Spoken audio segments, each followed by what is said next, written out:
अपने हाथों से दोनों ने पत्नियों के वस्त्र उतारे। महाराज मने जब कर रही दोनों नारी अपने हाथों से दोनों ने भर गए वस्त्र उतार। खुद ही दोनों नंगे भये नारी के संग नहाते हैं। अब का दोनों नंगे भये नारी के संग नहाते हैं।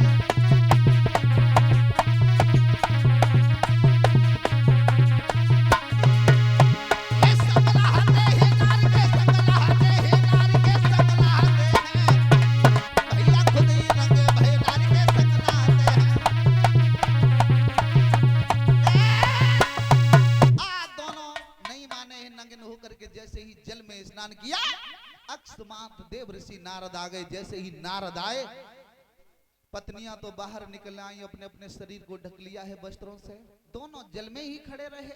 जब दोनों जल में नंगे खड़े रहे नारद कहने लगे, ओरे कमबख्त तो तुम वृक्ष की तरह खड़े हो और वो भी जल में नंगे नहा रहे हो।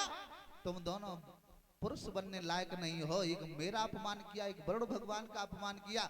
जाओ तुम एक वृक्ष की तरह खड़े हो तो तुम दोनों वृक्ष ही क्यों ना बन जाओ। दोनों चरणों पे गिर गए। जवाब दिया मेरा उद्धार कैसे होगा। जवाब दिया तुम्हारा उद्धार ज्यादा प्रतीक्षा नहीं करनी पड़ेगी। अति शीघ्र ही भगवान कन्हैया जन्म लेकर के आ रहे हैं। उनके हाथों से तुम्हारा उद्धार होगा। वो अपनी बार लीलाएं दिखाएंगे तभी तुम्हारा उद्धार होगा। तो वे दोनों नल कुबर मणिग्रीव कुबेर के लड़का थे और वही दोनों बने आकर के यमला अर्जुन वृक्ष। भगवान ने माखन चोरी लीला करते समय दोनों का उद्धार किया।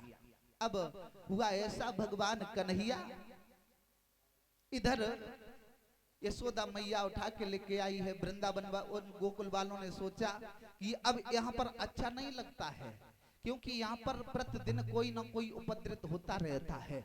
अब ऐसा करो कहीं दूसरी जगह चलते हैं। तो जहाँ पर वन खड़ा था, गोकुल की खेती को छोड़ा, मकान छोड़े, सब कुछ छोड़ करके कहाँ गए, जहाँ वन खड़ा था, जहाँ पर बीहड़ खड़ा था, वहां पर सुंदर सुंदर महल बनाए। उसे बोलते हैं क्या, वृंदावन। तो भाइयों उस वृंदावन में सभी वृंदावन वाले आ गए हैं, गोकुल वाले। अब भगवान कहाँ पहुंच गए, वृंदावन में। वृंदावन सुखे बलम, वृंदावन जैसा आनंद कहीं नहीं है। मैंने बताया भी था एक दिन, वृंदावन जैसा कहीं अच्छा भी नहीं लगता है। एक बार अयोध्या, 2 बार द्वारका, 3 बार जाके त्रिवेणी में ना हो जी, 4 बार चित्रकूट, 9 बार नासिक, बद्र की, केदार, चाहे कहूं जाओ जी, पर होते हैं प्रत्यक्ष दर्शन श्याम और सुंदर के। और वृंदावन जैसा आनंद अंत नहीं पाओगे। जो आनंद मेरे वृंदावन में है वो आनंद भाइयों कहीं पृथ्वी पर नहीं है। अब भगवान कहाँ आ गए, वृंदावन में।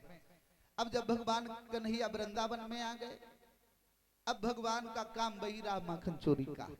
एक दिन भगवान कन्हैया चले हैं सभी ग्वाल वालों को साथ में लेकर के। जवाब दिया आज चलेंगे गैया चुगाने के लिए। तो हुआ ऐसा, भगवान कन्हैया जब नहीं माने हैं तो ग्वालों के साथ में जिस समय जंगल में पहुंचे, हुआ ऐसा कि बछड़ों को 14 बिखरा कर माखन रोटी को खोल लिया।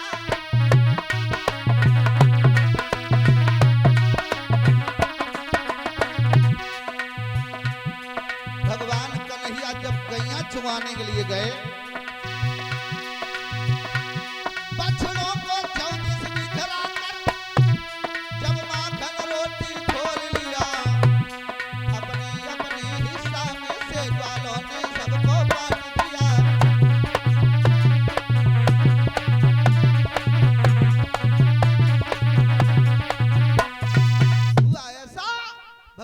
कन्हैया इधर ग्वाल वालों को साथ में लेकर के जब पहुंचे हैं जंगल में, और जब जंगल में पहुंचे हैं,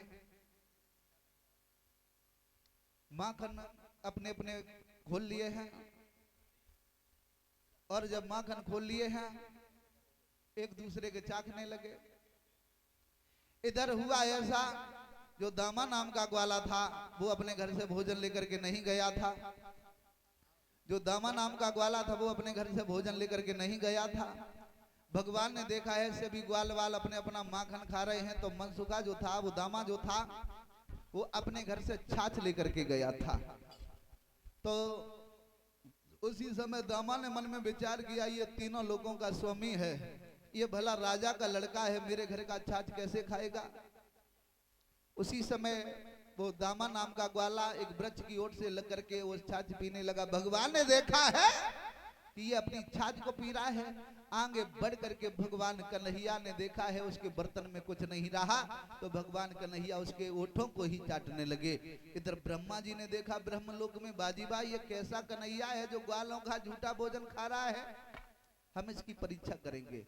उसी समय परीक्षा लेने के लिए ब्रह्मा जी ने क्या किया, जितनी भी गैया थी सब गैया को चुरा लिया। ब्रह्मा जी ने ब्रह्मलोक में ले गए। अब ग्वाल वाल इधर निकले हैं बाहर, भगवान कन्हैया गैयों को देखने के लिए चले गए, तो ब्रह्मा जी ने तब तक ग्वाल वालों को भी गायब कर लिया। भगवान कन्हैया ने देखा, बाजीबा ब्रह्मा जी तुम अच्छा नहीं कर रहे हो, पहले कहते हो कि जन्म लेकर के आओ, जब जन्म लेकर के आ जाते हैं तब कहते हो,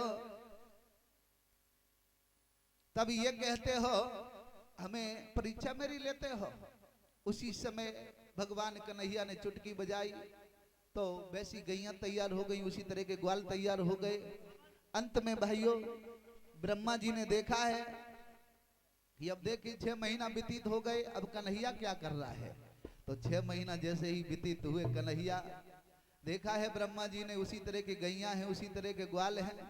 ब्रह्मा जी को संकेत हुई कहीं ऐसा तो नहीं हम जब तक ब्रह्मलोक में बैठे रहे तब तक कन्हैया यहाँ से ले गया हो।